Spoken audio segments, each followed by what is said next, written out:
और अब खबर लखनऊ से है, जहां पर नहीं थम रहा डेंगू का कहर। जी हां, पिछले 24 घंटे में डेंगू की 38 नए मरीज पाए गए हैं और शहर से लेकर ग्रामीण इलाकों तक डेंगू के मरीज मिल रहे हैं। तो अलीगंज में डेंगू के 5 मरीज मिले हैं और पूर्व आईएएस अफसर की डेंगू से जान चली गई है।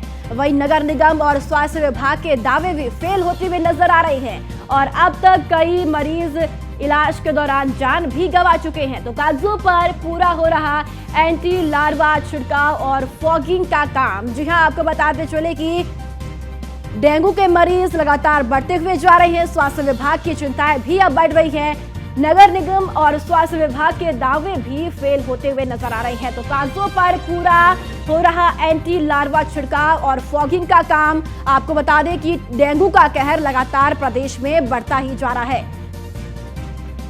तो पिछले 24 घंटे में डेंगू के 38 नए मरीज मिले हैं प्रदेश में। आपको बताते चले कि डेंगू के मरीज लगातार बढ़ते ही जा रहे हैं। तो शहर से लेकर ग्रामीण इलाकों तक डेंगू के मरीज दिन प्रतिदिन बढ़ते ही जा रहे हैं। अलीगंज की बात की जाए तो अलीगंज में डेंगू के 5 मरीज मिले हैं और साथ ही पूर्व आईएएस अफसर की डेंगू के चलते जान भी चली गई है।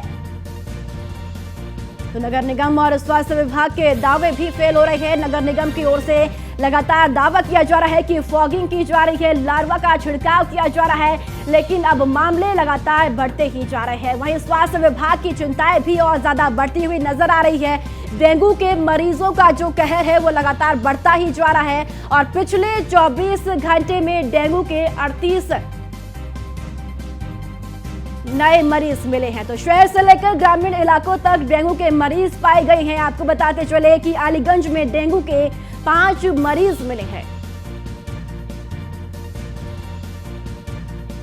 तो पूर्व आईएएस अफसर की डेंगू के चलते जान चली गई है। वहीं आपको बता दें कि नगर निगम और स्वास्थ्य विभाग के दावे भी फेल साबित हो रहे हैं और साथ ही आपको बता दें कि कागजों पर पूरा हो रहा एंटी लार्वा का छिड़काव और फॉगिंग का काम। नगर निगम की ओर से तमाम दावे किए जा रहे हैं कि फॉगिंग की जा रही है। और इसी खबर पर ज्यादा जानकारी के साथ अश्विनी द्विवेदी हमारे संवाददाता ज्यादा जानकारी के साथ मौजूद है। अश्विनी, लगातार डेंगू के मरीज बढ़ते हुए जा रहे हैं। नगर निगम के जो दावे थे वो भी फेल साबित हो रहे हैं। वहीं स्वास्थ्य विभाग की बात की जाए तो स्वास्थ्य विभाग की चिंताएं भी और अब बढ़ रही है। बिल्कुल, बात करें उत्तर प्रदेश की राजधानी लखनऊ में लगातार डेंगू का कहर है वो बढ़ता जा रहा है। पिछले 24 घंटे में 38 नए केस मिले, जिसमें से एक पूर्व आईएएस अधिकारी थे, उनकी मौत भी शामिल है। हालांकि वो निजी अस्पताल में भर्ती थे, वहां पर इनका इलाज चल रहा था, डेंगू पॉजिटिव पाए गए थे, लेकिन उसके बाद इलाज के दौरान उनकी मौत हो गई। निश्चित तौर पर अगर पिछले देखें तो कई दिनों में लगातार 20 से ज़्यादा मरीज लगातार आ रहे हैं। तो ऐसे में कहीं ना कहीं सवाल खड़े हो रहे हैं कि एंटी लार्वा जो छिड़काव का दावा नगर निगम कर रहा है वो कहाँ तक सही है, क्योंकि कागजों पर सब दुरुस्त है लेकिन जमीन पर हकीकत इससे इतर है। लगातार देखा जा रहा है कि नगर निगम के कर्मचारी अधिकारी लगातार बड़े बड़े दावे करते हैं कि कहीं पर भी छिड़काव की कमी नहीं है, हर जगह छिड़काव किया जा रहा है और फॉगिंग की जा रही है। जबकि कुछ एक इलाकों छोड़ दे, फॉगिंग केवल और केवल मजाक बनकर रह गई, मशीनें तक ठीक नहीं नगर निगम के पास हैं। तो ऐसे में सवाल खड़े होते हैं कि आखिर नगर निगम कब सोकर जागेगा। साथ ही साथ स्वास्थ्य महकमा है उसकी भी चिंताएं लगातार बढ़ती जा रही हैं। स्वास्थ्य के विभाग के अधिकारी हैं वो भी अब अलर्ट पे आ चुके हैं। उनका भी कहना है कि जैसे जैसे मरीजों की संख्या बढ़ती है वैसे वैसे हम इलाज का दायरा भी बढ़ा रहे हैं। साथ ही साथ तमाम लोगों को नोटिसें भी जारी की जा रही है, लेकिन सबके बावजूद भी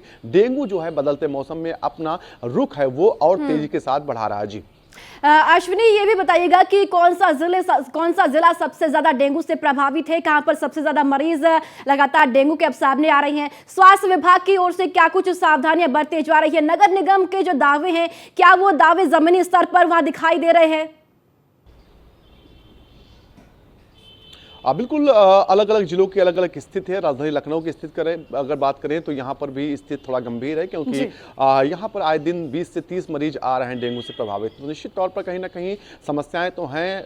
जो अधिकारी हैं नगर निगम के वो दावे भी कर रहे हैं। अगर आप पूछेंगे नगर निगम के अधिकारियों से कि एंटी लार्वा टेस्ट छिड़काव हो रहा कि नहीं या फिर फॉगिंग हो रही है कि नहीं हो रही है, तो बाकायदा वो दिखाएंगे कागजों पर कि हर क्षेत्र में हर घर में तक जो है फॉगिंग की जा रही है। लेकिन अगर वीवीआईपी इलाके को छोड़ दे, वीवीआई इलाके में तो फॉगिंग दिखाई पड़ती है। इसके अलावा जो हजरतगंज क्षेत्र जहां पर विधानसभा है, जहां मुख्यमंत्री आवास है, वहां से अगर 1 किलोमीटर 2 किलोमीटर दूरी पर जाए तो आपको वहां के स्थानीय निवासी बता देंगे कि आखिर कितनी फॉगिंग वहां पर हो रही है या सिर्फ खाना पूर्ति हो रही है। जी चलिए, ठीक है अश्विनी, बहुत बहुत शुक्रिया जानकारी साझा करने के लिए।